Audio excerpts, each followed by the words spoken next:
You think your thoughts are your own. You are wrong.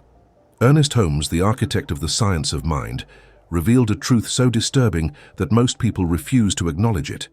We live submerged in a fog of what he called race consciousness, a collective mental atmosphere saturated with the fears, limitations, and beliefs of millions of other people. When you wake up feeling anxious for no reason, you are not sick. You're simply tuning in to the global frequency of fear. You are suffering from a contagion of the mind, a virus transmitted not through air or touch, but through the invisible medium of thought itself. To be a master, you must learn to build what Holmes called a mental firewall, a barrier of conscious selectivity that blocks the invasive signal of the herd. You must stop thinking with the herd so you can think above the herd, because the moment you unconsciously accept the collective verdict on reality, you forfeit your power to the lowest common denominator of human experience. The pain you feel is not merely personal. It is the mediocrity of mass consciousness pulling you down like an anchor, chained to your soul. You are trying to fly while tethered to a sinking ship, and every morning when you check the news, scroll through social media, or absorb the complaints of your family, you are reinforcing the chains. You feel the weight of the economy, the panic of global events, the negativity that seems to seep through the walls of your home, and you believe this is simply reality. But Holmes understood that this is not reality. This is consensus hypnosis. It is the agreed-upon hallucination of billions of minds locked in a feedback loop of limitation. And you have been conscripted into this army of sleepwalkers without your conscious consent. The promise Holmes offers is nothing short of liberation. If you learn to individualize yourself, to cut the umbilical cord of collective suggestion, you gain access to a pristine channel of intelligence that knows no limitation, no recession, no disease, no decline. You become immune to the epidemics of poverty and panic because you are no longer drinking from the poisoned well. Holmes wrote that the individual who can separate themselves from race, thought, will find themselves in possession of a power which will seem miraculous, but it is not a miracle. It is the natural result of tuning your receiver to a different frequency, one that broadcasts abundance, health, and genius instead of scarcity, sickness, and mediocrity. This is the reverse bridge. Your chaos is not a personal failing. It is the result of unconscious contamination by a collective signal that was never designed to serve you. The herd is not moving toward your promised land. It is stampeding toward a cliff, and your only salvation is to stop running with them. You must learn to stand still in the storm, to become what Holmes called spiritually aloof, not cold, not uncaring, but protected by the firewall of deliberate consciousness. In this documentary, we will execute what I call the isolation protocol, the precise method by which you identify which thoughts are native to your true self and which are intruders from the collective.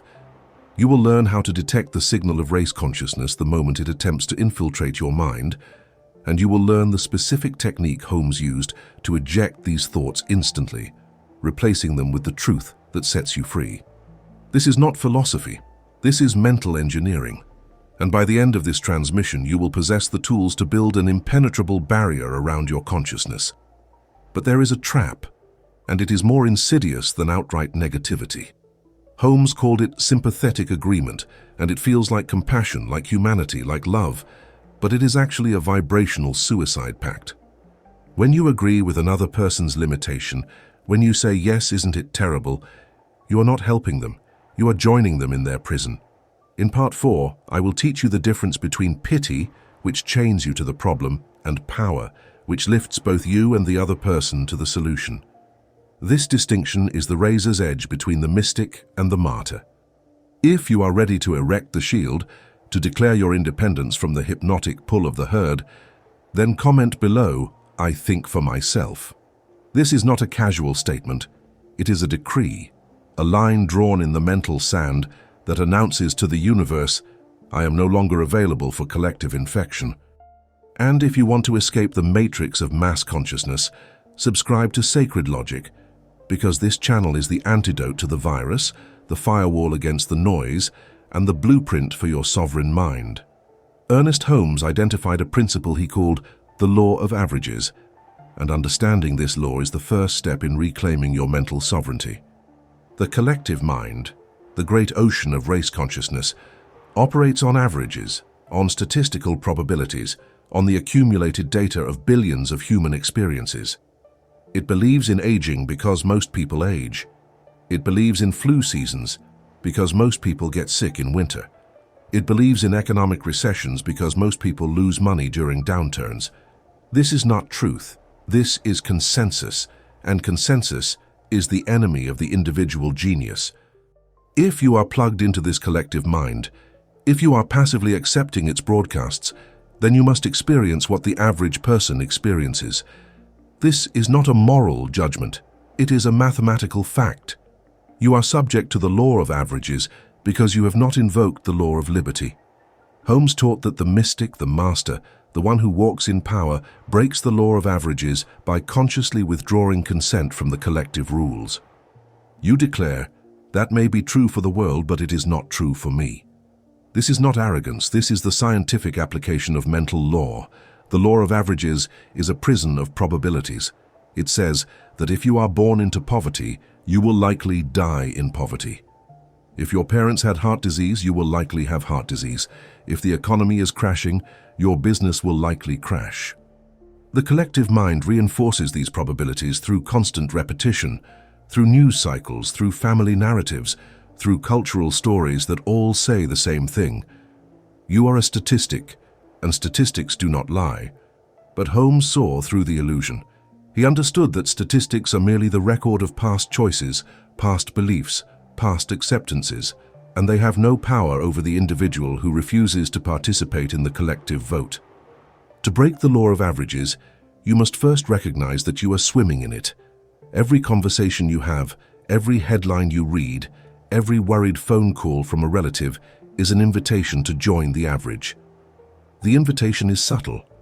Did you hear about the layoffs? Did you see the stock market? Everyone is struggling right now. These statements are not neutral observations. They are viruses seeking a host. They are attempting to install the program of limitation into your subconscious. And if you nod in agreement, if you say, yes, times are tough, you have just downloaded the virus and granted it permission to execute. Holmes discovered that the antidote to the law of averages is the law of liberty, which states that consciousness is sovereign and cannot be overridden by mass belief. Your mind is not subject to vote. The majority does not get to decide your reality. If 10 million people believe the sky is falling, and you believe the sky is stable, then for you the sky is stable. This is not wishful thinking. This is the recognition that consciousness precedes form, that belief creates experience, and that the individual who controls their belief controls their world. The mechanism of the law of liberty is simple, but requires discipline. You must actively individualize your consciousness. This means you must stop thinking in terms of we and everyone and they say. You must stop referencing the collective as the authority on what is possible for you. When someone says, it's hard to make money in this economy, you must hear that as their personal confession of limitation, not as an objective fact about reality. The economy is not a monolithic force. It is the sum total of individual beliefs about supply and demand. And if you believe in abundance, you create a microeconomy around yourself that operates independently of the macro trends. Holmes used the metaphor of the garden to illustrate this principle. If you have a beautiful garden surrounded by a field of weeds, the weeds will constantly attempt to invade your garden. If you do nothing, the weeds will eventually overtake the flowers. But if you build a fence, if you vigilantly patrol the border and remove any weed that breaches the perimeter, your garden remains pristine. Your mind is the garden. Race consciousness is the field of weeds. The law of averages is the wind that carries the seeds of limitation over the fence. The law of liberty is your commitment to patrol the border and refuse entry to any thought that does not serve your vision. The tragedy is that most people never build the fence. They believe that to be realistic is to accept the weeds, to acknowledge the limitations, to bow to the statistics. But realism, as defined by the collective, is simply defeatism dressed in practical clothing. Holmes insisted that true realism is recognizing the supremacy of consciousness over circumstance, the priority of principle over probability. The mystic does not deny that the collective is experiencing hardship. The mystic simply refuses to make that hardship their personal reality. Consider the concept of epidemic. When a flu epidemic sweeps through a population, medical science tells us that exposure to the virus leads to infection. But Holmes would ask, why do some people, exposed to the exact same virus, remain healthy? The conventional answer is strong immune system, but the deeper answer is consciousness. Those who believe in their vulnerability to disease are more likely to manifest disease. Those who claim immunity, who mentally declare I am not subject to this, often walk through the epidemic untouched. This is not superstition. This is documented in placebo and nocebo research, where belief alone determines outcome. The law of averages wants you to believe that you are powerless against the collective tide, that if everyone is sick, you will be sick. If everyone is broke, you will be broke. But the law of liberty reveals that you are not a leaf blown by the wind of mass opinion. You are a tree with roots in divine principle, and no external storm can uproot you unless you consent to being uprooted. Holmes taught that the moment you say, I am subject to the general condition, you have activated the law of averages. But the moment you say, I am governed by a higher law, you have activated the law of liberty, and the universe must respond accordingly. This is the central concept. You live in a mental atmosphere that is constantly broadcasting limitation, fear, and mediocrity. If you are passive, if you simply absorb the broadcast without filtering it, you will experience the average human life, a life of struggle, sickness, and quiet desperation. But if you become active, if you consciously select which thoughts you accept and which you reject, you break free from the average and step into the extraordinary. This is not about denying the existence of problems in the world. It is about denying the power of those problems to dictate your personal experience. Holmes wrote, "We must learn to separate ourselves from the race thought of limitation and lack. This separation is not physical, it is mental. You do not need to move to a monastery or isolate yourself from society. You need only to erect the firewall of conscious selectivity, to become the gatekeeper of your own mind, to refuse entry to any thought that contradicts the truth of your divine potential. This is the foundation of all spiritual power, the recognition that you are not obligated to participate in the collective nightmare. The law of averages is a description of what happens when consciousness is asleep. The law of liberty is a description of what happens when consciousness awakens. The masses are asleep, and they will remain asleep, and their sleep will produce the predictable results of limitation and suffering.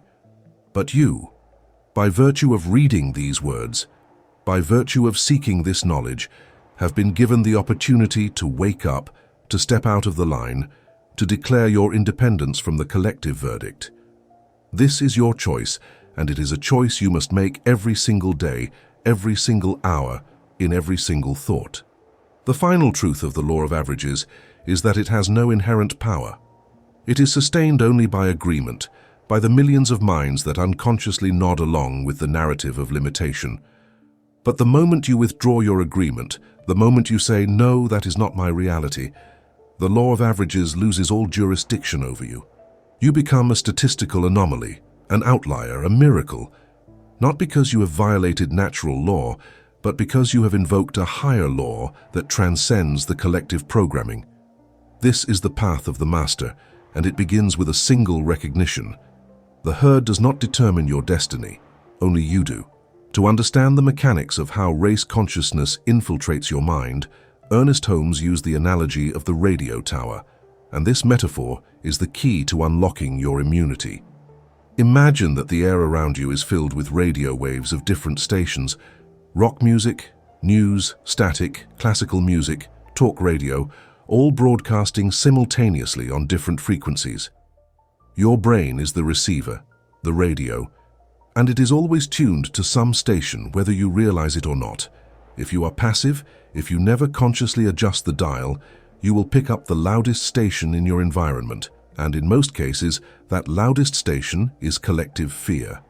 The collective fear station broadcasts 24 hours a day. Its programming includes economic anxiety, health scares, political division, social comparison, and existential dread. It is the station that tells you that you are not enough, that the world is dangerous, that your dreams are unrealistic, that you should lower your expectations and accept your mediocrity. This station has billions of listeners, and their combined belief gives it tremendous signal strength.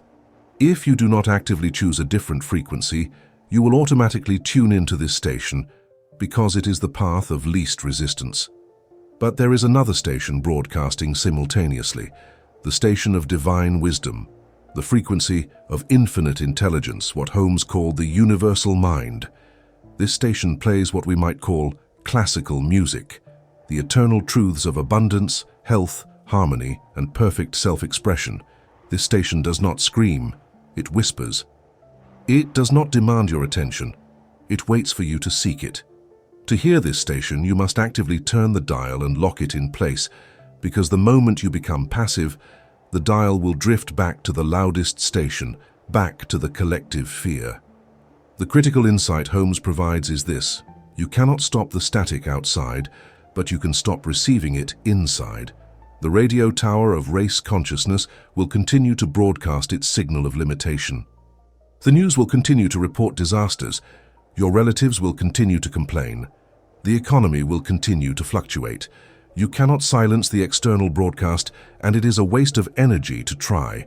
But you can absolutely control which signal your internal receiver is tuned to, and this control is the essence of mental mastery. The process of tuning the dial requires vigilance. It is not a one-time adjustment, it is a continuous practice. Every time you check your phone, you are potentially resetting the dial to the fear frequency. Every time you engage in a negative conversation, you are adjusting the receiver towards static. Every time you watch the news, you are amplifying the signal of collective anxiety. This is not to say you must live in ignorance of the world. It is to say that you must consume information consciously, selectively, and always with the awareness that you are choosing which signal to amplify in your own mind. Holmes taught that the majority of people are not aware they are receiving a signal. They believe their thoughts are spontaneously generated, that their moods are random, that their anxiety is a chemical imbalance. But the truth is that most of what people experience as their thoughts and feelings are actually broadcasts they are unconsciously tuning into. The person who wakes up feeling inexplicably sad is not generating sadness. They are receiving the sadness frequency that is always available in the collective atmosphere. The person who feels sudden panic about money is not responding to their actual financial situation. They are tuning in to the economic fear that saturates the mental airwaves. The liberation comes when you realize that you are not obligated to receive any signal you do not choose. Just as you can change the station on your car radio the moment you hear a song you dislike, you can change the frequency of your consciousness the moment you detect a thought that does not serve you. The mechanism is simple: awareness, rejection, replacement. First, you become aware that you are receiving an unwanted signal. Second, you consciously reject it. This is not my thought, this is race consciousness. Third, you immediately replace it by tuning to the divine wisdom frequency. I am guided by infinite intelligence. I am safe, abundant, and whole. The reason most people fail at this practice is that they attempt to fight the static. They try to argue with the negative thought, to analyze it, to understand why it appeared. But this is like trying to have a conversation with a radio broadcast. The broadcast does not care about your opinion, and engaging with it only keeps you tuned to that frequency. Holmes insisted that the correct response to an unwanted thought is not engagement but dismissal. You do not debate with race consciousness, you simply change the station. You do not try to understand why the fear appeared, you simply refuse to receive it. The analogy of the radio tower also reveals why spiritual practice must be daily, even hourly. The collective signal is constant and powerful. If you tune to the divine wisdom frequency during your morning meditation, but then spend the rest of the day passively absorbing the news, social media, and negative conversations, you have effectively reset your dial back to the fear frequency. The morning meditation was not wasted, but it was insufficient. You must learn to maintain the frequency throughout the day, to check your dial constantly, to notice when you have drifted, and to immediately correct course.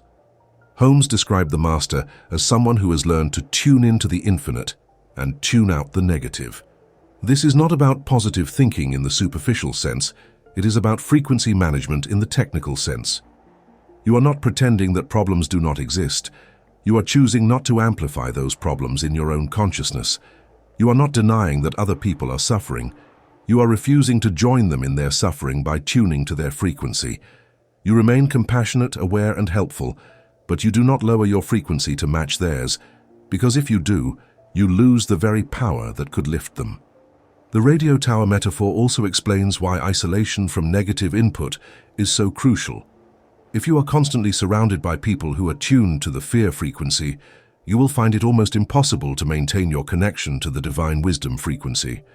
This is not because they have power over you, but because the combined signal strength of multiple receivers tuned to the same negative frequency creates a powerful magnetic pull on your own dial. This is why Holmes advised his students to carefully choose their mental diet. The books they read, the conversations they engage in, the media they consume, because every input is either helping you maintain the divine frequency or pulling you back toward the collective static. The ultimate lesson of the radio tower is that safety is not found in trying to change the external broadcast. You will never convince the world to stop broadcasting fear. You will never get the news to report only positive stories. You will never get your worried relatives to suddenly become enlightened, but you do not need to change any of that because your experience is not determined by what is being broadcast externally. It is determined by what you are receiving internally. If you master the dial, if you become disciplined in frequency selection, you can walk through a world of chaos and remain in perfect peace, not because you are ignorant of the chaos, but because you are immune to its signal. Holmes concluded that the individual who learns this skill becomes invincible. Not invincible in the sense that nothing bad ever happens around them, but invincible in the sense that nothing bad can penetrate their consciousness without permission. They live in a protective field of their own making, a mental firewall that automatically rejects any signal that contradicts their chosen frequency. This is the goal of the spiritual practitioner, not to control the world, but to control the receiver, not to silence the collective broadcast, but to render yourself immune to its influence. The radio tower is always broadcasting. The question is, which station are you tuned to right now in this moment? Are you listening to the voice of fear, lack, and limitation, or are you listening to the voice of wisdom, abundance, and power? The choice is yours, and it is a choice you must make consciously, deliberately, and repeatedly. This is the unshakable logic of mental law. You become what you tune into, and you tune into what you habitually focus upon. Therefore, guard your focus as you would guard your life, because your focus is your life. The required mental state for executing the isolation protocol is what Ernest Holmes called spiritual aloofness, and this concept is perhaps the most misunderstood aspect of his teaching. Spiritual aloofness is not arrogance, it is not coldness, it is not indifference to the suffering of others. It is instead the disciplined refusal to merge your consciousness with the chaos of the collective. It is the recognition that you can be in the world, fully present and engaged, without being of the world, without allowing the world's mental turbulence to become your internal reality. To understand spiritual aloofness, imagine yourself as a surgeon in an operating room. The patient on the table is bleeding, in pain, perhaps dying. The surgeon feels compassion, certainly, but the surgeon does not panic. The surgeon does not begin to cry or faint or absorb the patient's terror, because if the surgeon were to do so, the surgeon would become useless. The surgeon maintains a calm, clinical detachment, not because the surgeon does not care, but precisely because the surgeon cares enough to remain effective. The surgeon knows that to help the patient, the surgeon must remain in a different mental state than the patient. This is spiritual aloofness. Holmes taught that the mystic must cultivate this same quality in relation to the world. When you encounter someone in panic, in poverty, in sickness, your first instinct, trained by the collective, is to panic with them, to commiserate, to absorb their emotional state. But this instinct, while it feels like empathy, is actually a form of psychic suicide. When you lower your vibration to match another person's suffering, you do not help them. You simply become another casualty. You add your panic to theirs, and now there are two drowning people instead of one. True help comes from maintaining your connection to the higher frequency, to the truth that transcends the appearance of the problem. Spiritual aloofness requires a redefinition of what it means to be present with another person. The untrained mind believes that presence means emotional merger, that to truly understand someone's pain, you must feel their pain. But Holmes revealed that this is a trap. To feel another person's pain is to affirm the reality of that pain, to give it power, to multiply it. True presence is holding the vision of the other person's wholeness, even when they cannot see it themselves. It is refusing to agree with their limitation, while simultaneously offering them the lifeline of a higher truth. This is the difference between sympathy, which descends into the pit with the victim, and compassion, which remains above the pit and throws down a rope. The cultivation of spiritual aloofness begins with observation without absorption. You must train yourself to witness the drama of life without becoming entangled in it. When you watch the news, you observe the events without letting the fear behind the events infiltrate your consciousness. When you listen to a friend's complaint, you hear the words without adopting the belief system that generated those words. This is not callousness. This is clarity. You are seeing the situation with the detachment of a scientist observing data, rather than with the reactivity of a participant lost in the experiment. Holmes compared this state to that of a lighthouse keeper. The lighthouse stands on a rock in the middle of a violent ocean. The waves crash against the rock, the wind howls, the storm rages, but the lighthouse remains unmoved. It does not argue with the storm. It does not try to calm the ocean. It simply stands firm, shining its light, providing a point of stability in the chaos.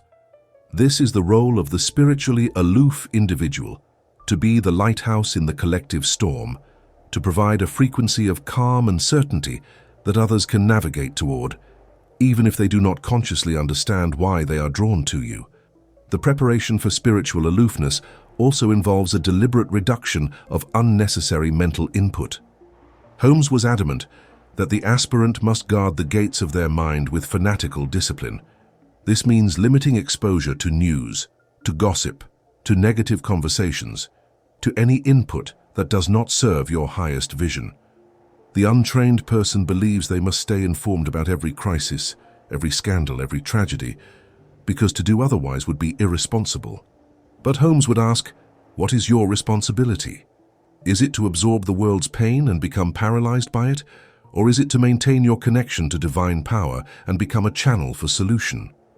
The practice of spiritual aloofness is not passive, it is actively constructive. You're not simply rejecting the negative, you are simultaneously building the positive. Every time you refuse to engage with a fear-based narrative, you are creating space for a truth-based narrative to emerge. Every time you decline to participate in collective panic, you are strengthening the neural pathways of peace in your own brain. This is the architecture of consciousness. You become what you practice, and if you practice aloofness from limitation, you will eventually achieve immunity to limitation. Holmes warned that the initial stages of practicing spiritual aloofness will feel isolating. Your family may accuse you of being cold. Your friends may say you are not yourself because you no longer participate in the communal rituals of worry. The collective will sense that you are withdrawing your agreement from the mass hypnosis, and it will attempt to pull you back in through guilt, through obligation. Through the weaponization of compassion, you must be prepared for this resistance. You must understand that the herd does not want anyone to leave the herd, because every person who escapes the collective trance is a living refutation of the trance's power. The key to maintaining spiritual aloofness in the face of social pressure is to remember your purpose. You are not being aloof to punish anyone or to feel superior. You are being aloof to preserve your connection to the source so that you can be truly useful to others. A person drowning in a river cannot save another drowning person. They can only drown together. But a person standing on the shore, connected to solid ground, can throw a rope. Spiritual aloofness is your solid ground. It is the rock upon which you stand, and from which you extend help to those still thrashing in the current. Holmes also taught that spiritual aloofness paradoxically increases your sensitivity to true intuition. When you are no longer overwhelmed by the noise of collective fear, you can finally hear the whisper of divine guidance. The still, small voice that has always been speaking to you becomes audible because you have turned down the volume on everything else. This is the state of the mystic, quiet in the midst of noise, certain in the midst of doubt, strong in the midst of chaos. You are not hardened, you are fortified. You are not numb, you are discerning. You are not disconnected, you are properly connected, to the source rather than to the static. The mental preparation for the isolation protocol, then, is the cultivation of this inner fortress of spiritual aloofness. You must practice it daily, in small ways, before you are tested by large crises. When someone shares a piece of bad news, practice observing it without absorbing it. When you feel the pull to join in a conversation of complaint, practice declining politely and changing the subject. When the news reports a disaster, practice sending a silent blessing to those affected without downloading their fear into your own consciousness. These small practices build the muscle of aloofness so that when the real test comes, when the economy crashes, when the disease spreads, when the collective panic reaches fever pitch, you are already trained to stand apart, to maintain your frequency, to be the lighthouse in the storm. Holmes concluded that the individual who masters spiritual aloofness becomes a transmutation station for the collective. You do not simply protect yourself from the negative, you actively convert it into positive through your refusal to accept it. When fear encounters your aloofness, it cannot penetrate, and in that moment of non-penetration, the fear loses power. It dissipates, it transforms. This is the hidden gift of the aloof mystic. You are not just saving yourself, you are subtly, invisibly, upgrading the consciousness of everyone you encounter simply by refusing to resonate with their limitations. You become a living antidote to the virus, and your very presence begins to heal the collective, one interaction at a time. The state is set, the foundation is laid. You are now ready to execute the Firewall protocol, the specific technique by which you detect and eject the invading thoughts of race consciousness. But remember, the technique is only as powerful as the state of consciousness from which it is performed. If you attempt the Firewall protocol while still emotionally merged with the collective, it will fail. But if you perform it from the fortress of spiritual aloofness, it becomes an invincible shield, and no thought can breach your defenses without your explicit permission. The Firewall protocol is the precise three-step method Ernest Holmes designed for detecting and ejecting the intrusive thoughts of race consciousness. This is not a casual exercise, it is a surgical procedure for the mind, and like all surgery, it requires precision, focus, and an unwavering commitment to the outcome.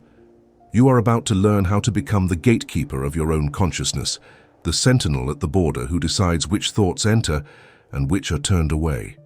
This is the practical application of the law of liberty, the moment when theory becomes technology.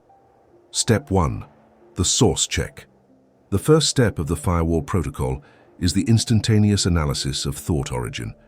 When a negative thought hits your mind, the economy is crashing, I'm going to get sick, I can't afford this, nobody will hire me, you must immediately stop and perform what Holmes called the source check. You ask yourself a simple but profound question. Did I originate this thought or did I catch this thought? This question is the scalpel that separates your true consciousness from the invasive signal of the collective. Most people never ask this question. A thought appears in their mind, and they automatically assume ownership of it. They believe that because the thought is in their head, it must be their thought, and therefore they must defend it, analyze it, or act upon it. But Holmes revealed that the vast majority of thoughts are not original. They are received like radio signals from the surrounding mental atmosphere. When you suddenly feel anxious about money, it is often not because your actual financial situation has changed, but because you have tuned into the collective frequency of financial fear that is always broadcasting. The way to perform the source check is to test the thought against your desired reality. If the thought contradicts what you consciously want to experience, it is not your thought. It is an intruder. For example, If you have been affirming abundance and suddenly the thought, "I can't pay my bills," appears, you know immediately that this thought is not aligned with your conscious intention. Therefore, it must have originated from outside, from the news, from a conversation, from the general atmosphere of economic anxiety. The moment you recognize this, you have already weakened the thought's power, because you have exposed it as foreign. Holmes taught that the untrained mind is like a house with no doors. Every thought that passes by simply walks in and makes itself at home. But the trained mind is like a fortress with a vigilant guard at the gate. Every thought must present its credentials. Every thought must answer the question, "Are you aligned with my divine purpose, or are you a messenger from the realm of limitation?" If the thought cannot provide satisfactory credentials, it is denied entry. This is not suppression, this is conscious selection. You are not pretending the thought does not exist. You are simply refusing to grant it residence in your consciousness. Step 2. The specific denial. Once you have identified a thought as race consciousness, the second step is to reject its power with a specific verbal declaration. This is what Holmes called the specific denial, and it is crucial that you understand the difference between a vague rejection and a precise one. Vague. I don't want to think about that. Precise. I deny that this belief has any power over me. I am not subject to the general rule. The precision is what activates the law. The specific denial works by invoking your sovereignty. You are declaring your independence from the collective verdict. You are announcing to the universe and to your own subconscious that you are governed by a higher law than the law of averages. When you say, "I am not subject to the general rule," you are stepping out of the statistical line. You are removing yourself from the pool of people who unconsciously accept whatever the majority accepts. This is not arrogance. This is the scientific use of mental law.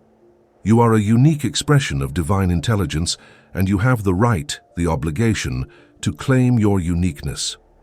Holmes insisted that the denial must be spoken, either aloud or with extreme mental force.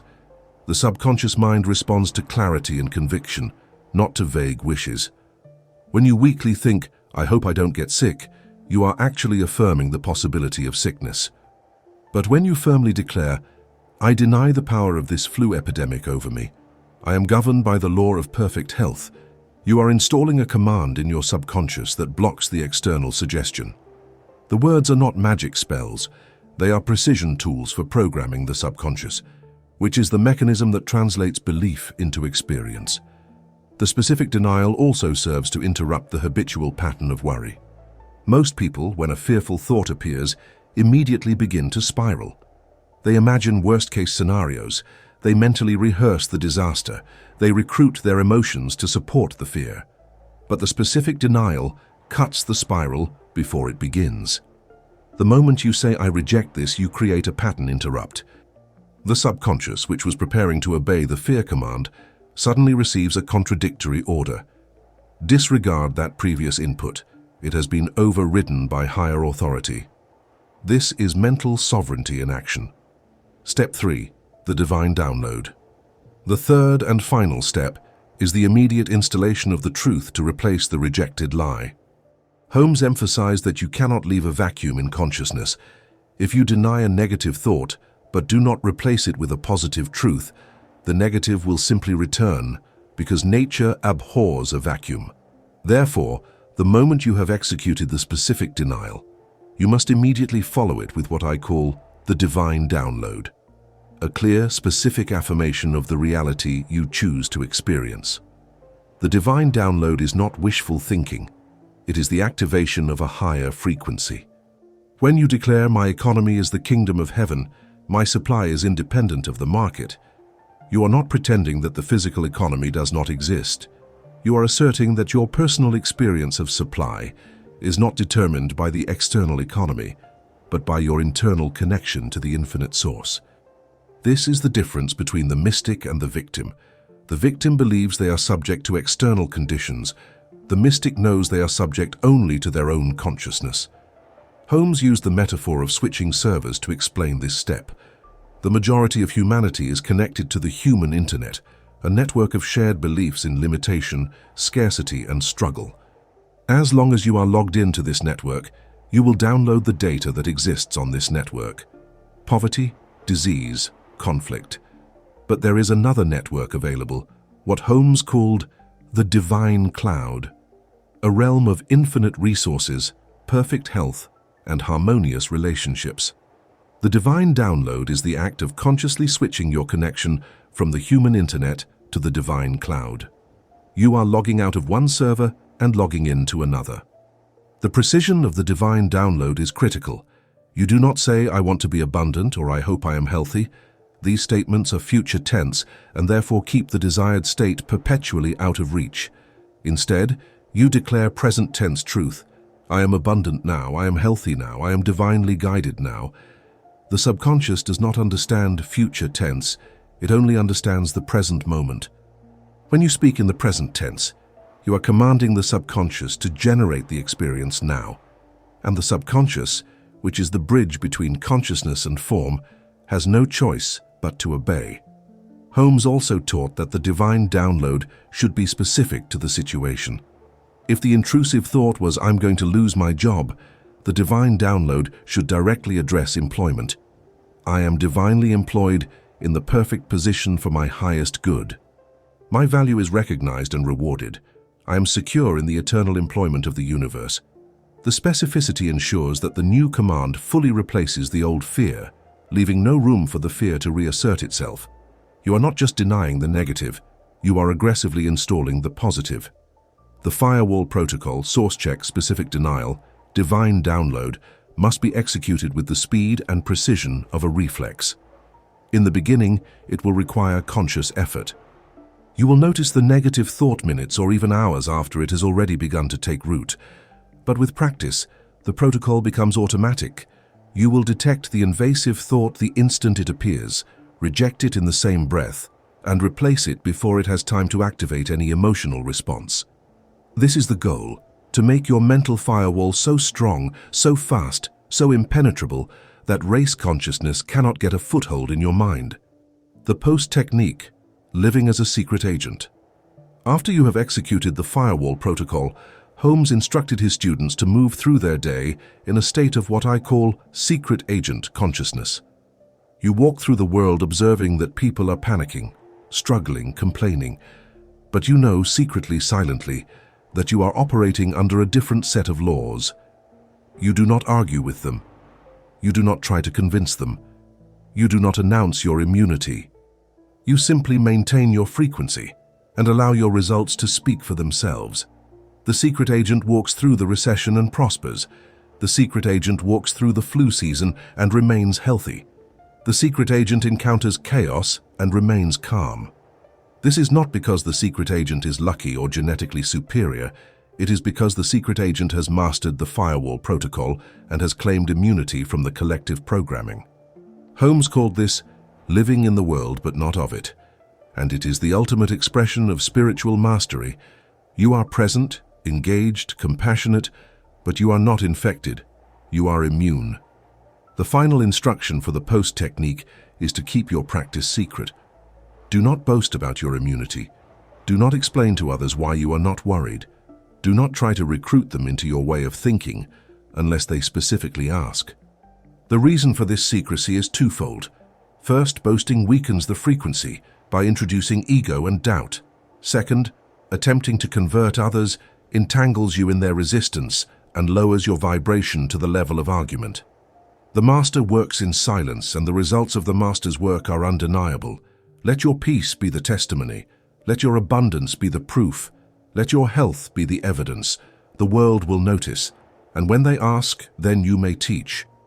But until they ask, remain the secret agent, operating under classified orders from the divine. The most fatal mistake in executing the Firewall protocol is what Ernest Holmes called sympathetic agreement, and this trap is so insidious because it disguises itself as virtue. It appears as compassion, as humanity, as love, but it is actually a vibrational suicide pact that destroys your power and helps no one. Understanding the difference between sympathy and true spiritual support is the razor's edge between the mystic and the martyr. between the master and the victim. This is the hook I promised you in part 1, and it is the most dangerous pitfall on the path to mental sovereignty. Mistake number 1, misguided pity. The first and most common form of sympathetic agreement is what Holmes identified as misguided pity. You encounter someone who is suffering. They have lost their job, they are sick, they are in debt, they are heartbroken, and your immediate untrained response is to get down in the mud with them emotionally.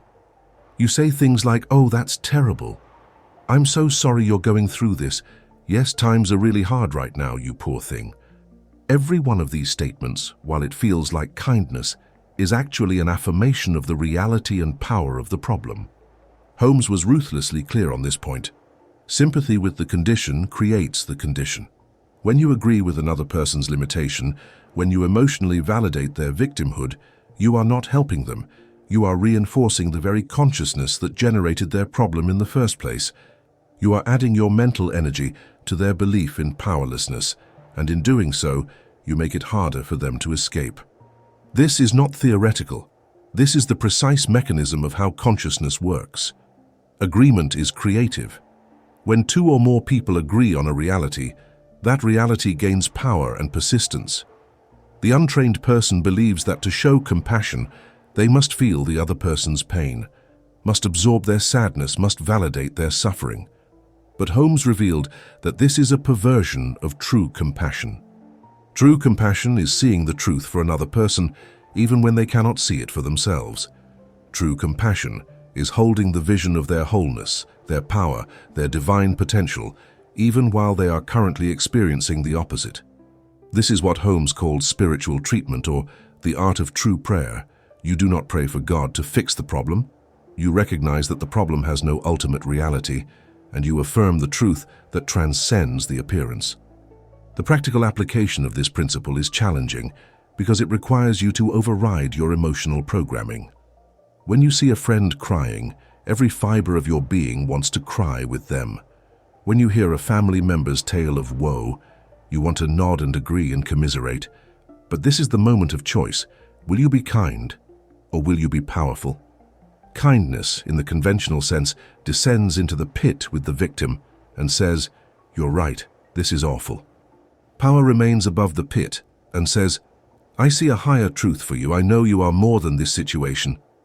Holmes provided a specific technique for avoiding sympathetic agreement while remaining genuinely helpful. When someone shares their problem with you, you do not deny the appearance. You do not say that's not real or you're just imagining it, because this would be invalidating their experience and would only create resistance. Instead, you acknowledge what they are experiencing while simultaneously redirecting their consciousness toward the solution. You say things like, "I hear you, and I also know there is a power within you that is greater than this circumstance." Or, "Yes, that is the current appearance, but we both know that the truth of your being is abundance, health, peace." The key is to refuse to agree with the limitation while offering a lifeline to a higher perspective. You are not being cold, you are being a lighthouse. You are not dismissing their pain, you are refusing to worship their pain as if it were an unchangeable God. This is the difference between sympathy, which says, "Yes, you are doomed," and compassion, which says, "I see your divinity and I know this is temporary." One locks the person in their prison, the other hands them the key. Holmes warned that the temptation to engage in sympathetic agreement is strongest with those we love most. When your child is suffering, when your spouse is afraid, when your parent is ill, every instinct screams at you to absorb their suffering as your own. But Holmes insisted that this is the moment when you must be most disciplined. If you allow yourself to be pulled down into their fear, you become useless to them. 2 drowning people drown together. But if you maintain your connection to the truth, if you hold the higher frequency even when they cannot, you become the anchor that prevents them from being swept away. This is true love, not emotional merger, but spiritual strength. Mistake number 2, arguing with the herd. The second fatal mistake is attempting to convince negative people that they are wrong. You encounter someone who is deep in the consciousness of limitation. They are convinced the economy is doomed, or that disease is inevitable, or that success is only for the lucky few.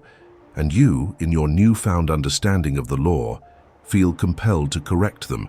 You explain the principles, you quote Holmes, you try to show them the error of their thinking, and in doing so you make a catastrophic error. You have engaged with the herd, and engagement always lowers your frequency. Holmes taught that you cannot argue someone out of their belief system. Belief is not changed by logic, it is changed by revelation, and revelation comes from within, not from external debate. When you attempt to convince a negative person that they are wrong, you are actually strengthening their position, because you are treating their belief as if it were substantial enough to require your refutation. You are giving it power by fighting it. Furthermore, the moment you enter into an argument about limitation, you have descended to the level of limitation. You have left the mountain peak of truth and waded into the swamp of opinion. The mechanism of why arguing is fatal is this: consciousness seeks agreement. When you argue with someone, you are seeking their agreement with your position, but in doing so, you are also unconsciously seeking agreement from them. You are hoping to be validated by their conversion. This hope creates an energetic cord between you and them, and through this cord, their negativity can flow into you. By the time the argument is over, even if you have won the debate, you have lost the frequency war. You feel drained, frustrated, and somehow contaminated by the interaction. This is because you have lowered your vibration to match theirs. Holmes's instruction was clear and uncompromising. Be silent, be right, but do not argue. When you encounter someone locked in negative consciousness, you have three options. First, if they are open and asking for guidance, you may offer the truth briefly and then let it go. Do not force it. Do not insist. Plant the seed and walk away. Second, if they are not open, you say nothing at all. You maintain your own frequency in silence, and you send them a mental blessing of enlightenment, but you do not engage. Third, if they are actively hostile or attempting to pull you into their drama, you remove yourself from the interaction entirely. You do not explain, you do not defend, you simply exit. The untrained person believes that silence in the face of negativity is cowardice or complicity, but Holmes revealed that silence, when chosen consciously, is the ultimate power move. You are refusing to give the negativity any attention, any energy, any validation. You are treating it as if it were a child's tantrum. You do not argue with the tantrum. You simply wait for it to exhaust itself. In the meantime, you remain connected to the truth, and your silent connection is more powerful than 1,000 arguments could ever be. The final insight on this mistake is that your results will do the arguing for you. When you maintain your frequency, when you refuse to engage with the collective negativity, your life begins to demonstrate the principles you are living by. You prosper during the recession. You remain healthy during the epidemic. You find peace in the midst of chaos. Eventually, people will notice. They will ask what you are doing differently. And in that moment of genuine curiosity, when their defenses are down and their consciousness is open, then you may speak. But until that moment arrives, your job is not to convince anyone. Your job is to embody the truth so completely that your life becomes the irrefutable argument. Ernest Holmes provided what he called master's tips for those who had graduated from the basic practice and were ready for the advanced refinements of consciousness mastery. These are not beginner techniques. They are the precision adjustments that separate the competent practitioner from the true adept. If you have been faithfully executing the Firewall protocol and avoiding the fatal mistakes, you are ready for these refinements. If you have not, these tips will be theoretical at best and dangerous at worst, because attempting advanced practice without a solid foundation is like trying to run before you can walk. Master's tip number 1. The practice of mental isolation. Holmes commanded his advanced students to learn to separate ourselves from the race thought, and he provided a specific daily practice for this separation. Each morning, upon waking, before you check your phone, before you speak to anyone, before you engage with the external world in any way, you spend a minimum of 15 minutes in what Holmes called mental isolation. This is not meditation in the conventional sense. It is the deliberate construction of a mental barrier between you and the collective consciousness. During these 15 minutes, you consciously affirm your independence from race consciousness. You say, either aloud or with great mental force, I am separate from the race thought of limitation and lack. I am not subject to collective fear, collective poverty, collective disease. I draw my life, my health, my supply, my guidance from the infinite source, which knows no limitation. I am immune to the suggestions of the world. I am governed by divine law alone. You repeat this, or variations of this, until you feel a tangible shift in your consciousness, a sense of elevation, of separation, of protection. This is your mental firewall activating. The reason this practice must be done before engaging with the external world is that once you have opened yourself to external input, you have already been contaminated. The first thought of the day sets the frequency for the entire day. If your first thought is to check the news, you have tuned to the collective fear frequency. If your first thought is to check social media, you have tuned to the collective comparison frequency. But if your first thought is to consciously separate yourself from all collective input and tune exclusively to the divine frequency, you have inoculated yourself for the day. You have activated your immunity before exposure. Master's tip number 2, the technique of selective invisibility. Holmes taught his most advanced students a practice he called selective invisibility, which is the ability to move through the world without being energetically entangled with it. This is not physical invisibility, it is mental invisibility. You train yourself to be present in conversations, in situations, in environments, without leaving an energetic imprint and without picking up the energetic imprints of others. You become like a mirror that reflects but does not absorb. The practice of selective invisibility requires intense mental discipline. When you are in a negative environment, a toxic workplace, a fearful family gathering, a chaotic public space, you consciously construct an invisible barrier around your consciousness. You imagine yourself surrounded by a sphere of light, and you decree that this sphere is impermeable to all energy that does not serve your highest good. You participate in the external activity. You speak, you listen, you function, but internally you remain separate. You are observing from behind the shield, and nothing can penetrate the shield without your permission. Holmes warned that this practice should not be used as a permanent lifestyle because complete isolation from humanity is not the goal. The goal is selective engagement. You lower the shield when you are with people who uplift you, and you raise the shield when you are with people who drain you. The master learns to discern when the shield is necessary and when it can be safely lowered. But in the beginning stages, it is better to err on the side of too much protection than too little, because the cost of contamination is so high. Master's tip these are 3, the quantum negation. The most advanced refinement Holmes taught is what I call the quantum negation, which is the instantaneous rejection of a negative thought before it even fully forms. This is not a conscious verbal denial, as in step 2 of the Firewall protocol. This is a reflex, a pre-conscious barrier that operates at the quantum level of mind. You train your subconscious to automatically reject any thought that contradicts your chosen reality, without requiring conscious intervention. The way to train this reflex is through repetition of the Firewall protocol until it becomes automatic. In the beginning, you must consciously execute all 3 steps. But after weeks or months of consistent practice, you will notice that negative thoughts begin to dissolve before you even consciously address them. You will think, I can't afford, and the thought will simply disappear, incomplete, before you even finish the sentence. This is the quantum negation activating. Your subconscious has learned the pattern and is now executing it automatically, protecting you even when your conscious mind is occupied with other tasks. Holmes described the individual who has mastered quantum negation as having achieved spiritual immunity. This person does not need to constantly guard their thoughts because their subconscious guard is always on duty.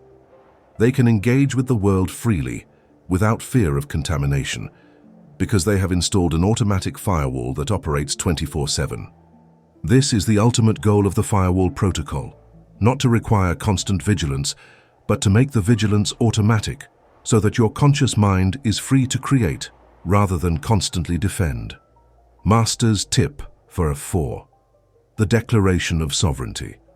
Holmes provided a specific declaration that his master students were instructed to repeat daily, and he promised that this declaration, spoken with conviction, would accelerate their liberation from race consciousness. The declaration is, "I am not subject to any suggestion that does not come from the divine mind. I am immune to collective fear, collective lack, collective disease. I live under a different law, the law of perfect life, and this law governs my experience regardless of external conditions. I withdraw my consent from all mass hypnosis, and I claim my birthright of dominion over my own consciousness." The power of this declaration is in its specificity and its tone of authority. You are not asking for immunity. You are claiming it. You are not hoping to be free. You are declaring your freedom as an already accomplished fact. The subconscious responds to commands, not to requests, and this declaration is a command issued with the full authority of your divine nature. Holmes insisted that this declaration should be spoken aloud whenever possible, because the sound of your own voice speaking truth has a unique power to imprint the subconscious and to literally alter the vibrational field around you. The final master's tip Holmes offered was this: the man who can separate himself from race thought will find himself in possession of a power which will seem miraculous to those who have not learned the secret. This is not hyperbole. This is a promise. When you master the art of mental isolation, when you learn to live in the world but not of it, when you consistently execute the Firewall protocol until it becomes reflexive, you will begin to experience what others call miracles: perfect health in the midst of epidemics, financial abundance in the midst of recessions, peace in the midst of chaos. But you will know these are not miracles. They are simply the natural result of living under a higher law, the law of liberty that transcends the law of averages. This is the refinement. This is mastery. This is your birthright, waiting to be claimed. The principles Ernest Holmes taught are not mere philosophy.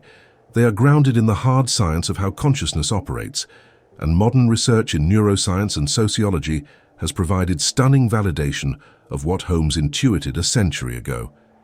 When we examine the biological mechanisms of the brain and the sociological patterns of group behavior, we discover that the concept of race consciousness is not metaphorical. It is literal. We are, at the biological level, wired to absorb and mimic the mental states of those around us, and this wiring, while useful for social cohesion, becomes a prison when the collective consciousness is locked in limitation. The neurological foundation of race consciousness is found in what scientists call mirror neurons. These are specialized brain cells that fire both when we perform an action and when we observe someone else performing the same action. Mirror neurons are the reason why watching someone get injured makes us wince, why watching someone smile makes us want to smile, why being around angry people makes us feel agitated. We are literally mirroring the neural activity of those we observe, and this mirroring happens below the threshold of conscious awareness. From an evolutionary perspective, mirror neurons served a survival function. Early humans who could quickly detect and mimic the fear response of the tribe had a better chance of surviving predator attacks. If one member of the tribe suddenly ran, the others, who immediately mirrored that running behavior without stopping to analyze why, were more likely to escape danger. But in the modern world, this same mechanism has become a liability. We are now mirroring not just the occasional predator-induced panic, but the constant, low-level anxiety of millions of people who are locked in fear about money, health, status, and security. The research on mirror neurons explains why being in a room full of pessimistic people makes you feel pessimistic, even if nothing negative has happened to you personally. Your mirror neurons are firing in synchrony with theirs, reproducing their neural patterns in your own brain. You are not imagining the emotional contagion. You are experiencing a real biological process. Holmes understood this intuitively when he warned about the danger of sympathetic agreement. He was describing, in spiritual language, what neuroscience would later confirm as mirror neuron activation. The implications are profound. If your brain is automatically mirroring the mental states of those around you, then your choice of environment is not a trivial lifestyle preference. It is a matter of mental life and death. If you are constantly surrounded by people who are afraid, your brain will automatically generate fear. If you are constantly consuming media that broadcasts panic, your neurons will automatically fire in panic patterns. This is not weakness. This is biology. But Holmes revealed that biology is not destiny. We can override the automatic mirroring through conscious discipline, through the deliberate construction of the mental firewall. The sociological validation of Holmes's teaching comes from the study of social contagion, which demonstrates that behaviors, emotions, and beliefs spread through populations in patterns identical to viral infections. The Framingham Heart Study, one of the longest-running health studies in history, discovered that obesity spreads through social networks like a contagion. If your friend becomes obese, your risk of obesity increases by 57%, even if that friend lives hundreds of miles away. The mechanism is not physical. It is the unconscious adoption of beliefs and behaviors through the process of social mirroring. The same pattern has been documented for happiness, depression, smoking, divorce, and financial behavior. You literally become like the people you associate with, not because of conscious imitation, but because of unconscious absorption. Your brain is constantly sampling the mental atmosphere around you and adjusting your internal state to match the collective average. This is the law of averages in action at the neurological level. Your brain is calculating the mean emotional state of your social network and pulling you toward that mean. Holmes taught that the only escape from this biological compulsion is what he called spiritual individualization, the conscious decision to stop referencing the collective as the authority on your experience. This is not a metaphor. This is a reprogramming of your neural pathways.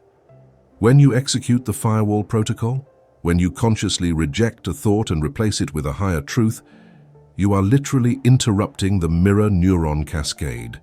You are telling your brain, I do not consent to mirror this pattern. I choose a different pattern. Neuroscience has confirmed that the brain is neuroplastic. It rewires itself based on repeated thought patterns. Every time you successfully execute the firewall protocol, you are weakening the neural pathway that connects you to collective consciousness and strengthening the neural pathway that connects you to what Holmes called divine mind. With enough repetition, the connection to divine mind becomes the default pathway, and the connection to race consciousness atrophies. This is not spiritual fantasy. This is documented neuroscience.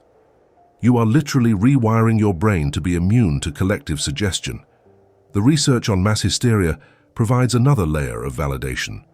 Throughout history, there have been documented cases of entire populations experiencing identical symptoms with no physical cause.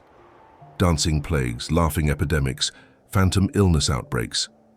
These events are dismissed as psychosomatic, but Holmes would say they are demonstrations of the power of collective belief. When a critical mass of people believes something, that belief becomes contagious, and those who are not consciously protected from the contagion will catch it. The modern equivalent of mass hysteria is the panic that spreads through financial markets, the fear that spreads during disease outbreaks, the anxiety that ripples through populations during political turmoil. These are not rational responses to objective threats. They are emotional contagions spreading through the mirror neuron network of humanity. The person who has mastered the firewall protocol is immune to these contagions, not because they are ignorant of the events, but because they have trained their brain to reject the emotional interpretation of the events. Holmes's concept of spiritual aloofness is validated by research on emotional regulation. Studies show that individuals who maintain emotional distance from negative events, who can observe without absorbing, have significantly better mental health outcomes than those who emotionally merge with every crisis they encounter. The aloof individual is not cold. They are protected. They are not disconnected. They are selectively connected to truth rather than to hysteria. The biological reality is this: your brain is wired to run with the herd. If everyone runs, your brain screams, "Run!" If everyone panics, your brain floods with panic hormones. This is the herd instinct, and it is hardwired into your nervous system. But Holmes taught that you can override biology with theology, with the higher truth of your divine nature. You can hack the herd instinct by consciously choosing which mental patterns you allow to fire in your brain. You can rewire your mirror neurons to reflect divine patterns rather than human patterns. The scientific validation of Holmes's teaching is overwhelming. We are biologically programmed to absorb the mental atmosphere around us, and this programming makes us vulnerable to collective limitation. But we are also endowed with the capacity for conscious choice, and through disciplined practice of mental selection, we can break free from the biological imperative and claim our sovereignty. This is not denying science. This is using science to explain how spiritual practice works at the mechanical level. Holmes was teaching brain reprogramming before neuroscience had the language to describe it. The final validation comes from quantum physics, which has demonstrated that the observer affects the observed, that consciousness collapses probability waves into specific outcomes. While the mechanism is still debated, the implication is clear. Consciousness is not passive, it is creative. When you consciously choose to observe abundance rather than lack, health rather than disease, peace rather than chaos, you are not pretending. You are collapsing the quantum field into a specific manifestation. This is the scientific basis for Holmes's claim that consciousness precedes form. You are not at the mercy of external reality. You are the creator of your experienced reality through the focus of your consciousness. Holmes wrote that the person who learns to separate from race thought will possess a power which will seem miraculous. Science now explains the mechanism of that power. You are breaking free from the biological programming that keeps the masses locked in limitation. You are rewiring your brain, reprogramming your mirror neurons, and collapsing the quantum field in alignment with your chosen reality. This is not magic. This is the precise application of natural law, and it works with the reliability of mathematics for anyone disciplined enough to apply the principles consistently.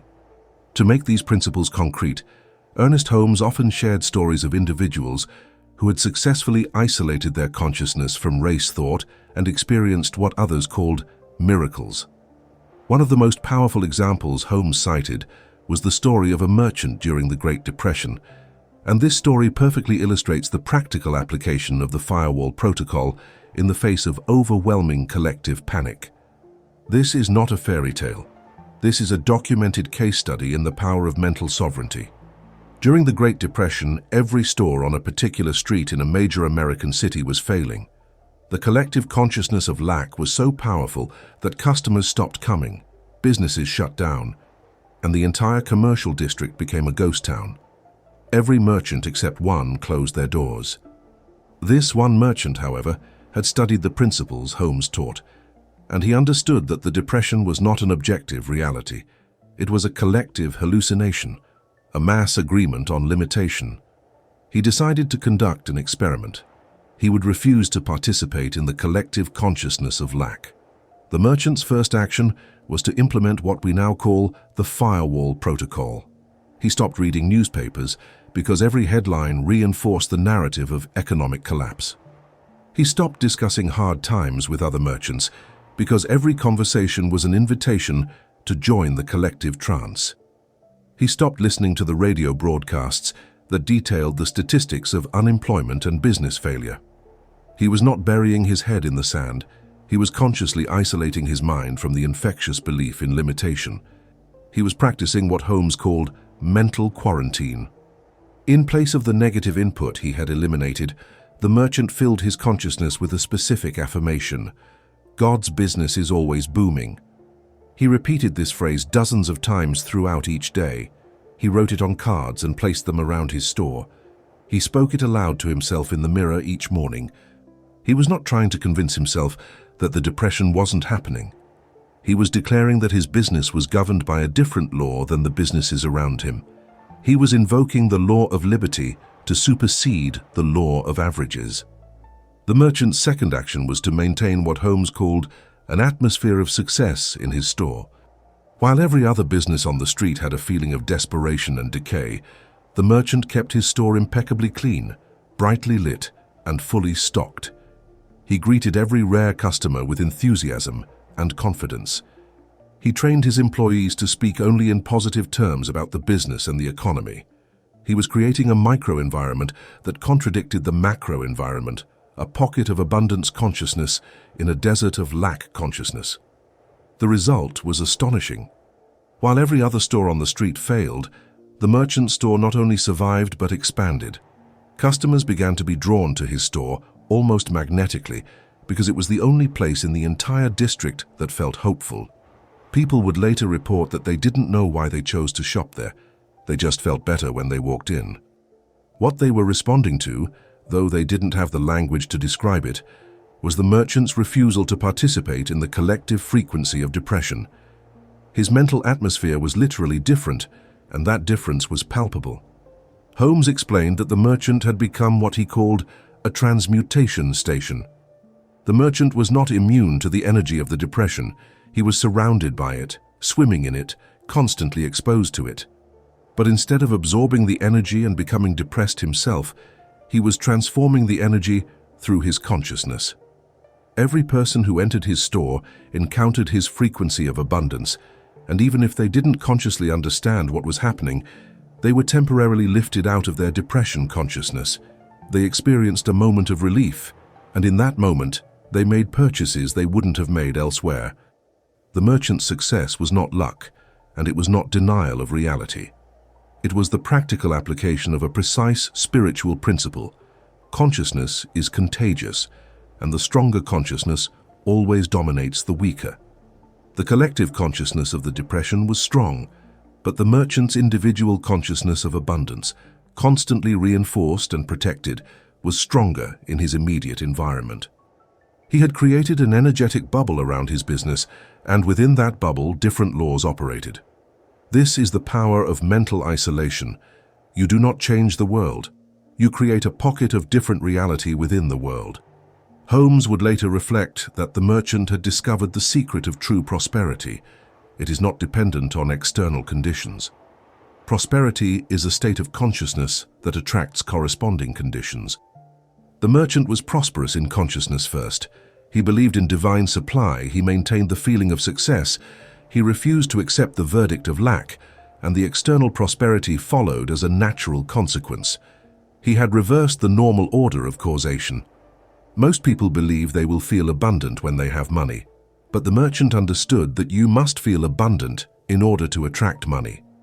The story of the merchant provides a perfect illustration of the difference between sympathy and compassion that we discussed in Part 4. Many people, seeing the merchant's success while others failed, accused him of being cold or unfeeling. They said he should lower his prices out of sympathy for the struggling population, but the merchant understood that lowering his prices would be joining the consciousness of lack, and that would help no one. Instead, he maintained his prices and maintained his frequency of abundance, and in doing so he provided employment for his workers, hope for his customers, and living proof that the depression was not inevitable. Holmes used this story to teach a crucial principle. The greatest gift you can give to a suffering world is to maintain your connection to the truth. When everyone else is panicking, your calm becomes a lighthouse. When everyone else is failing, your success becomes a proof of principle. You do not help the drowning by drowning with them.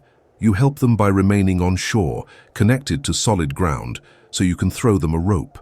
The merchant was the rope for his community, and he could only be that rope because he refused to let go of his own connection to abundance. The anecdote also demonstrates the importance of controlling your mental diet. The merchant's refusal to read newspapers or discuss hard times was not ignorance, it was discipline.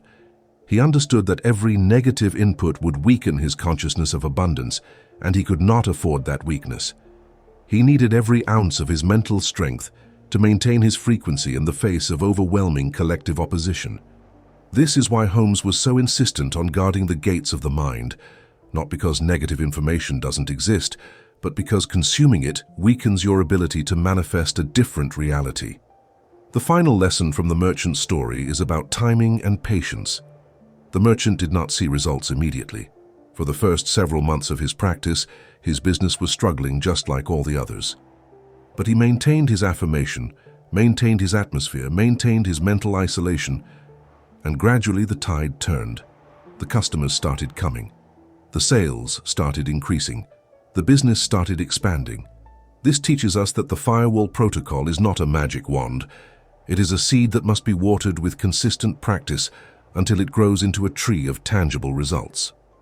Holmes concluded that the merchant had proven the central thesis of the science of mind, that consciousness is causal, that belief determines experience, and that the individual who masters their own consciousness becomes immune to external conditions.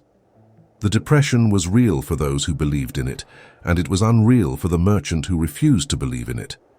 Both groups lived on the same street, in the same economy, under the same government, but they had completely different experiences because they had completely different consciousness.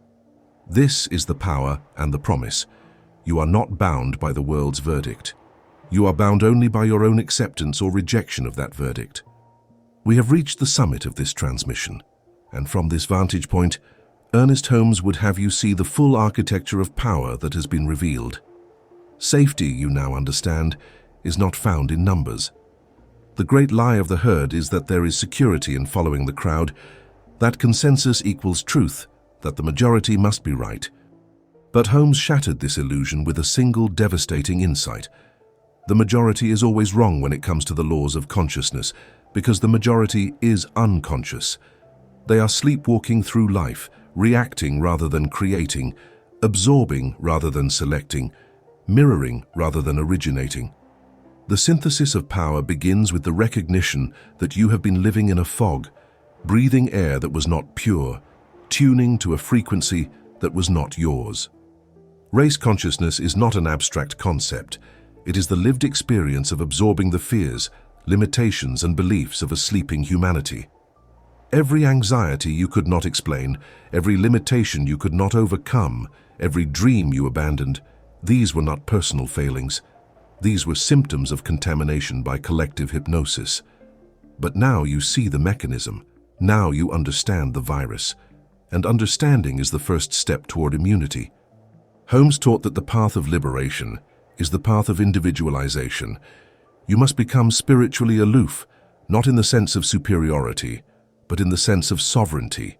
You must withdraw your mental consent from the collective rules that say you must age, you must struggle, you must conform to the law of averages, you must invoke the law of liberty and declare your independence from the statistical probability of human limitation.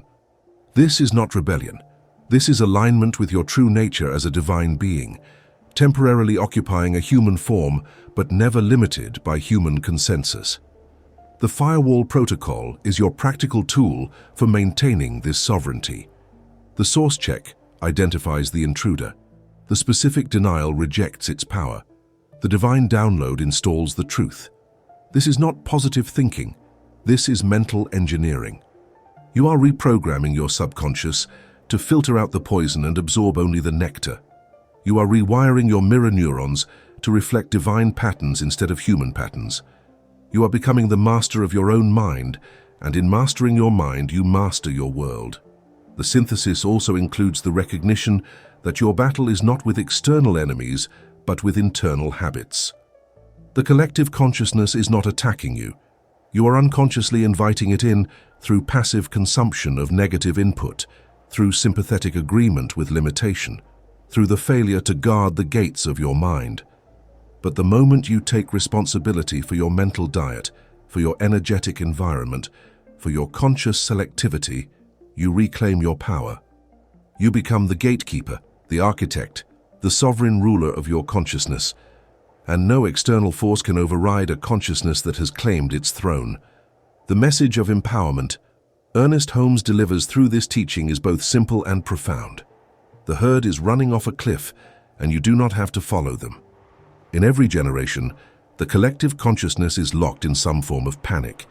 Economic collapse, war, disease, political turmoil, and the masses respond by running faster, by panicking harder, by abandoning their power and looking for external salvation. But Holmes calls you to a different response. He calls you to stand still, to unplug the cable, to refuse the collective verdict, to listen to the silent voice of the architect within. Your genius lies on the other side of the noise. The world is designed to keep you distracted, fragmented, and fearful, because a distracted humanity is a controllable humanity. But you are no longer controllable because you now understand the mechanism of control. You understand that the news is not information, it is programming. You understand that social media is not connection, it is comparison and contagion. You understand that family narratives about limitation are not truth. They are inherited curses that you have the power to break. Holmes promises that when you unplug from the matrix of collective consciousness, when you stop drinking from the poisoned well of race thought, you will discover capacities within yourself that you never knew existed. You will find that you can think clearly when others are confused. You will find that you can remain calm when others are panicking. You will find that you can prosper when others are failing. This is not because you are special. This is because you have stopped participating in the collective agreement to be ordinary. The empowerment message is also a warning. The path of mental sovereignty is lonely at first. Your family will not understand. Your friends may fall away. The collective will resist your departure from the herd because every person who escapes the trance is a threat to the trance's power. You must be prepared for this resistance.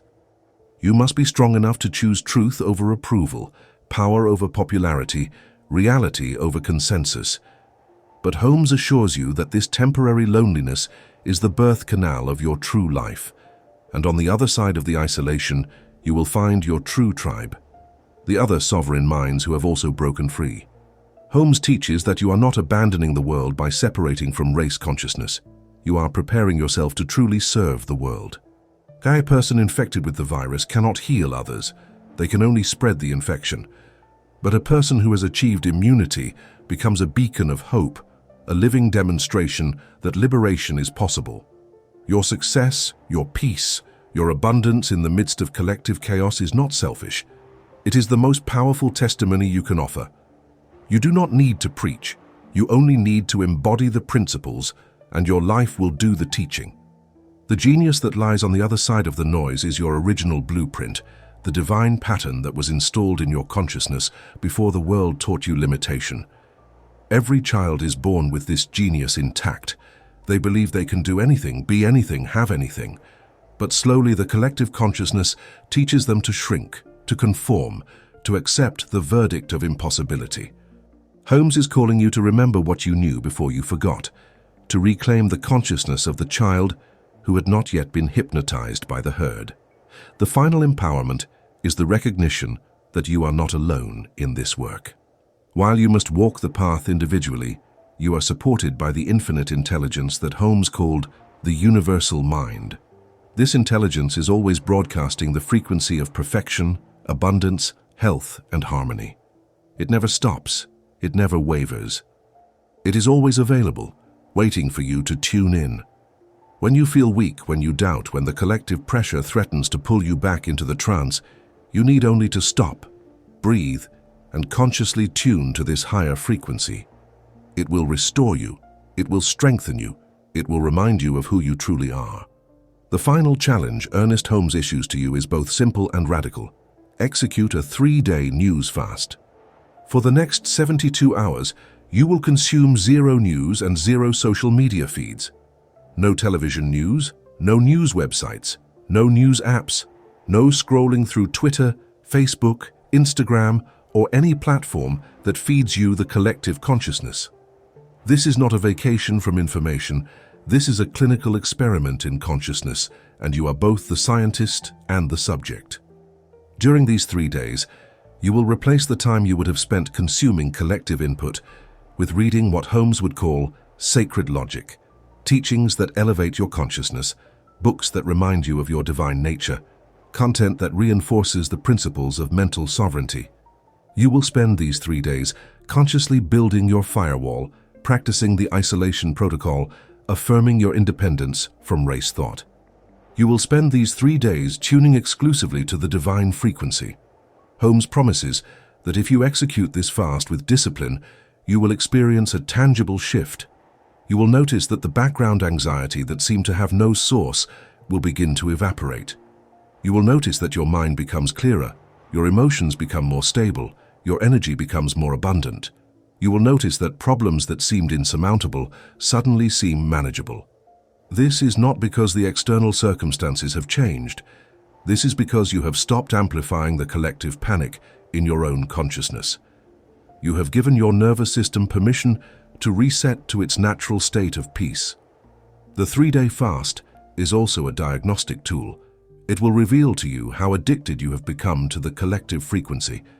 If you find yourself anxious, restless, unable to stop checking your phone, this is not a sign of weakness. This is data. It is showing you the strength of the energetic cord that connects you to race consciousness. But awareness is the first step toward liberation. Once you see the cord, you can begin to cut it. Once you recognize the addiction, you can begin to heal it. After the 3 days, Holmes instructs you to observe what happens when you re-engage with external input. Notice how quickly the anxiety returns when you check the news.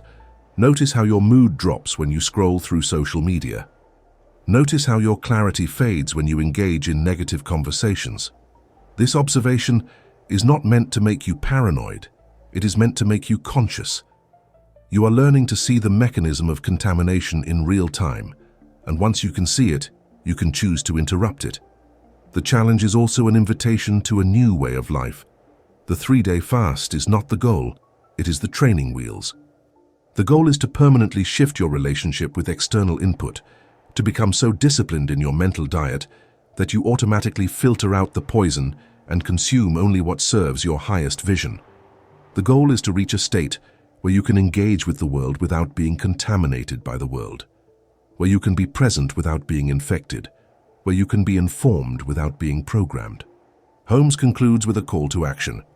If you want to escape the matrix of collective consciousness, if you want to reclaim your mental sovereignty, if you want to access the genius that lies dormant beneath the noise, then subscribe to this channel.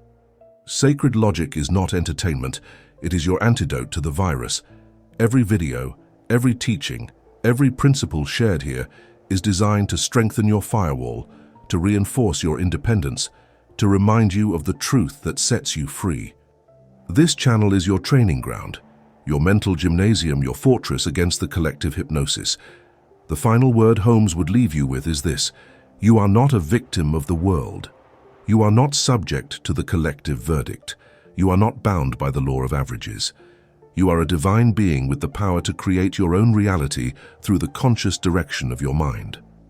The herd will continue to run toward the cliff, but you now have the knowledge and the tools to stand still, to turn around, to walk in the opposite direction.